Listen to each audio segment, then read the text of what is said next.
In this tutorial, we're going to cover the configuration of an AC5000 biometric reader from Virdi for use with ACM. When you've unpackaged and installed your reader and applied power, you should get a screen that looks similar to this. To get into the configuration menu, you need to place several of your fingers on the screen at the bottom and the keypad will be lit, and then go ahead and hold down the ENT button to get into the configuration menu. So from here, once you've gotten into the configuration menu, we're going to need to set the network and terminal and server IPs for the unit to communicate to. So the first thing we're going to do is press 2 for network. We're going to go ahead and press 1 to set the IP address of this unit. If you're using a static IP address for your environment, you would go ahead and hit enter and then fill out this information. For my environment, I'm actually going to use DHCP, so I can grab an IP address from a DHCP server. Press and hold the enter button to release and go to the previous menu. We're now going to enter in the server IP. Keep in mind, this is the IP address of the Unis server that will be communicating to your readers. So my server is this address here. I'm going to go ahead and press and hold the ENT button, the enter button, to get back to the menu. We're going to press F4 to go back one step, and we're now going to enter in the terminal ID.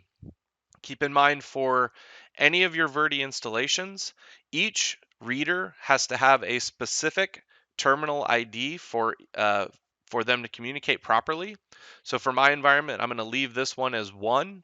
If I had multiple readers, we would increment up from terminal ID 1. So I'm going to go ahead and hold down the ENT. We're going to press F4 to go back to the configuration menu. From here, we're going to press 5 to go into terminal, and we're going to press 6 to go into external device, because we need to change the lock controller from its current of none to OSDP. So we're going to press 6 to change it to OSDP. Once again, keep in mind, Virdi readers use OSDP to communicate with Mercury panels, not Wiegand. So you must change this to OSDP.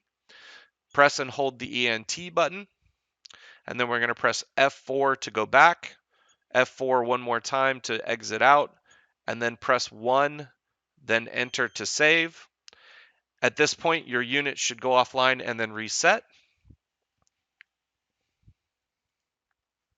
Once the unit has reset and has made a connection to the Mercury controller via OSDP, you'll be returned to the default screen, and it should look something like this. Once you've properly addressed your reader in the field, we'll go into the Unis software to add the terminal to Unis. So this is the Unis application. We're going to go ahead and click Terminal, and then we're going to go up here to Add Terminal. And we're going to put in the ID number of the terminal that we configured previously in the video. So remember, we used terminal ID 1. We do need to give this a name, so I'm going to use AC5000 reader 1. The rest of this information can stay default, and then we'll click Add, and you should get a registration complete. You can close out of this window. When the reader communicates successfully to the Unis server, this IP address and MAC address fields will be filled out, and it will show you the correct information for that reader.